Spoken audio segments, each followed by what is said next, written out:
द्वापार युगात पृथ्वीवर राक्षसांचे अत्याचार हे वाढतच होते. तेव्हा पृथ्वी मातेने गायीचे रूप धारण केले आणि ती ब्रह्मा आणि विष्णू या दोघांकडे जाते आणि ब्रह्मा विष्णूला पृथ्वीवर राक्षसाकडून होत असलेल्या अन्याय अत्याचाराविषयी सांगू लागते. तेव्हा ब्रह्मा हे विष्णूंना सांगतात, हे प्रभू, पृथ्वीचे रक्षण करण्यासाठी आपला 8वा अवतार धारण करण्याची वेळ आता आली आहे. तेव्हा विष्णू म्हणतात, ठीक आहे. ब्रह्मदेव, पृथ्वीचा उद्धार करण्यासाठी आणि राक्षसापासून तिचे रक्षण करण्यासाठी मी मानव रूपात जन्म घेईन. भोजवंशी राजा उग्रसेन हे मथुरेचे राजा होते. त्यांच्या मुलाचे नाव कंस असे होते. कंस हा जनतेवर, लोकांवर खूप अन्याय अत्याचार करायचा. त्याच्या ह्याच क्रूर स्वभावामुळे त्याने त्याचे वडील उग्रसेन यांना सुद्धा बंदी बनवून कारागृहात डांबून ठेवतो. कारागृहात जाताना महाराज उग्रसेन कंसाला एके दिवशी, तुझ्या पापाचा घडा नक्की भरेल, तू माझा मुलगा आहे याची मला अत्यंत लाज वाटते असे म्हणतात आणि सैनिक त्यांना बंदी बनवून कारागृहात घेऊन जातात आणि मग कंस मथुरेतून राज्य करू लागतो. तेव्हाच कंसाची लहान बहीण देवकी हिच्या विवाहाची तयारी चालू असते. देवकी ही मथुरेचे राजा उग्रसेन यांचे बंधू देवक यांची छोटी कन्या होती.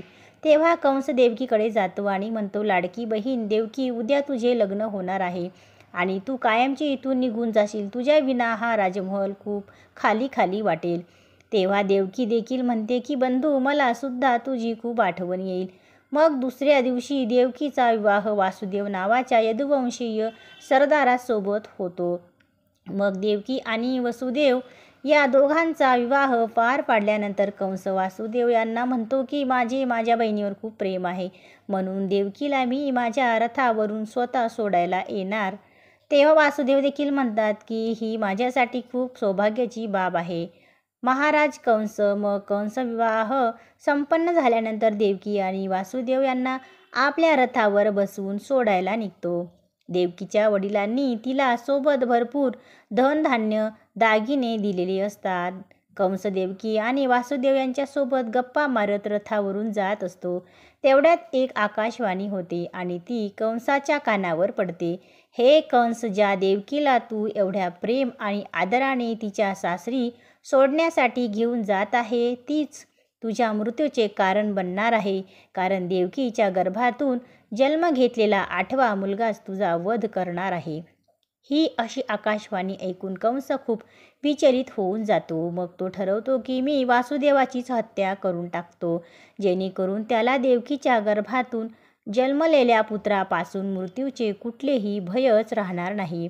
कंस वासुदेव याला मारायला लागतो, पण देवकी त्याच्या विनवण्या करते आणि सांगते, कंस, माझ्या नवऱ्याला मारू नको.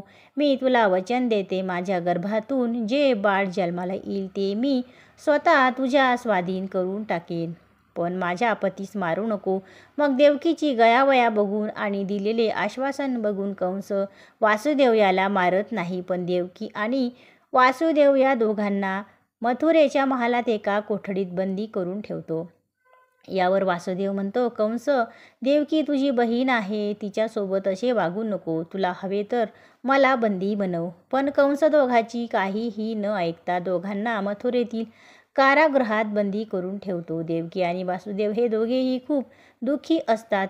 व्यथित झालेली देवकी वासुदेवाला म्हणते, स्वामी, माझ्यामुळे आज तुम्हाला ह्या कारागृहात बंदी बनवून राहावे लागत आहे. मीच तुमच्या जीवनातील आलेल्या सर्व दुःख आणि संकटाचे कारण आहे. यावर वासुदेव म्हणतात, असे अजिबात म्हणू नकोस. तुझ्यासारखी पत्नी मला मिळाली हे माझे भाग्य आहे. तू मला पत्नी म्हणून लाभली, याकरिता मी मनापासून अत्यंत प्रसन्न आहे. एक दिवस असा नक्की येईल जेव्हा आपली इथून सुटका होईल आणि कंसाच्या पापाचा घडा भरेल. यावर देवकी म्हणते, कंस माझ्या गर्भातून जन्मलेल्या सर्व मुलांचा वध करेल. अशा परिस्थितीत आपण काय करायचं? कंस हा सतत वासुदेव आणि देवकी यांचा छळ करायचा, त्यांना धमकवायचा. नेहमी ज्या पुत्राला जन्म द्यायची त्याला देवकीकडून हिसकावून घ्यायचा आणि तिच्या डोळ्यात देखत तिच्या बाळाला मारून टाकत होता. दुराचारी कंसाने एक एक करत देवकीच्या एकूण 7 पुत्रांना तिच्या डोळ्यात देखत मारून टाकले. वासुदेव आणि देवकी देवाला प्रार्थना करीत होते की कंसाच्या अत्याचारातून बाहेर पडण्यासाठी आम्हाला मार्ग दाखव, आमचे त्याच्यापासून रक्षण कर. मग काही कालांतराने देवकीच्या 8व्या पुत्राच्या जन्माची वेळ येते. म्हणून कंस कारागृहात देवकी आणि वासुदेव यांच्यावर पहारेकरींना सांगून कडक लक्ष ठेवू लागतो. देवकी आणि वासुदेव हे कंसाच्या कारागृहात कैद आहेत ही बातमी नंदगावातील वासुदेव यांचे मित्र नंद राजा यांच्या देखील कानी पडते. मग देवकीच्या 8व्या पुत्राचा जन्माची वेळ जवळ आलेली असते आणि दुसरीकडे नंदराजाची पत्नी यशोदा ही देखील गर्भवती असते. राजा नंद देवकीच्या 8व्या पुत्राला कंसाच्या तावडीतून कसे वाचवायचे हाच विचार करीत असतात. योगायोग असा होतो की जेव्हा देवकी तिच्या 8व्या पुत्राला जन्म देते तेव्हाच यशोदा देखील एका मुलीला जन्म देते. हे दुसरे काही नसून पृथ्वीवर जन्म घेण्यासाठी श्रीकृष्णाने रचलेली माया असते. मग भाद्रपदाच्या कृष्ण पक्षाच्या अष्टमीला रोहिणी नक्षत्रात श्रीकृष्णाचा जन्म होतो. श्रीकृष्णाने जन्म घेताच देवकी आणि वासुदेव कैद असलेल्या कारागृहात एक दिव्य प्रकाश निर्माण होत असतो आणि वासुदेव यांच्या समोर साक्षात भगवान विष्णू अवतरतात आणि वासुदेवाला सांगतात, हे वासुदेव, मी एक बालकाचा जन्म घेऊन देवकीच्या गर्भातून जन्म घेतला आहे. दुष्ट आणि पापी कंसाचा संहार करण्यासाठी मी हा जन्म घेत आहे. म्हणून कुठलाही विलंब न करता तू मला नंदकडे गोकुळात पोचव आणि नंदकडे जन्मलेली कन्या सोबत आणून कंसाच्या स्वाधीन करून दे. असे म्हणताच विष्णू अंतर्धान पावतात. मग अचानक वासुदेवाच्या हातातील बेड्या आपोआप सुटतात. कारागृहातील दरवाजे त्याच्यासाठी उघडी होतात आणि सर्व पहारेकरी गाढ निद्रेत जाऊन लागतात आणि देवकी बेशुद्ध अवस्थेत पडलेली असते. मग वासुदेव त्या जन्मलेल्या बाळाला एका टोपलीत ठेवतात आणि डोक्यावर टोपली ठेवून भर पावसात वादळ चालू असताना निघतात. यमुनेला श्रीकृष्णाच्या चरणांना स्पर्श करायचे असते म्हणून यमुनेचे पाणी वर येऊ लागते. म्हणून वासुदेव बाळाला कसे घेऊन जायचे याबाबत खूप चिंतित असतात. पण श्रीकृष्णाच्या चरणांचा स्पर्श झाल्यानंतर यमुना आपले पाणी खाली आणते. श्रीकृष्णाची ही सर्व अगाध लीला वासुदेव आपल्या डोळ्यांनी बघत असतात. मग यमुना पार करून वासुदेव श्रीकृष्णाला घेऊन नंदकडे गोकुळ येथे पोचतात आणि गोकुळात जाऊन वासुदेव राजा नंदला सांगतात की मी ह्या बाळाला तुझ्याकडे सोपविण्यात आहे.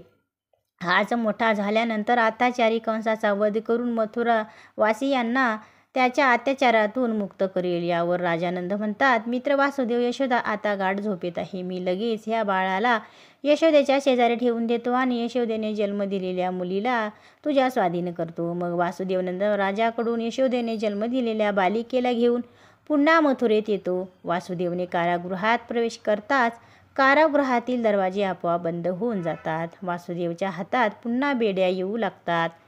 सर्व पहारेकऱ्यांना देखील जाग येऊन लागते. मग बाळाच्या रडण्याचा आवाज येताच पहारेकरी कंसाला जाऊन सांगतात. वासुदेव देवकीला सांगतो की देवकीच्या गर्भातून जे 8वे बाळ जन्माला आले आहे ते मुलगा नसून मुलगी आहे. हे ऐकून पहारेकरी कंसाला सांगतात की देवकीने पुत्र नव्हे तर पुत्रीला जन्म दिला आहे. तेव्हा कंसाला वाटते की त्याच्या भीतीने देव देखील घाबरले आणि त्यांनी जन्म घेतला नाही, विधीचे विधान बदलले आहे. पण मी कुठलाही धोका पत्करणार नाही. देवकीच्या गर्भातून जन्मलेल्या कन्येचा देखील वध करून टाकेन. मग कंस देवकीकडे त्या मुलीला हिसकावण्यासाठी जातो. तेव्हा देवकी कंसाला म्हणते, कंस, तुला माझ्या 8व्या पुत्रापासून धोका आहे. ही तर मुलगी आहे, मग हिला का मारतो आहेस? हिला मारू नको. पण कंस देवकीचे काहीही न ऐकता त्या मुलीला देवकीकडून हिसकावतो आणि जमिनीवर फेकून देतो. पण तेवढ्यात ती कन्या कंसाच्या हातातून सुटून हवेत जाते आणि अचानक देवीचे रूप धारण करते. देवी त्याला म्हणते, कंस, मला मारून तुला काय लाभ होणार आहे? तुला मारणारा तर ह्या पृथ्वीवर जन्म घेऊन आलेला आहे आणि तो गोकुळात राजा नंद आणि यशोदेकडे पोचला आहे. एवढे बोलून देवी अंतर्धान पावते.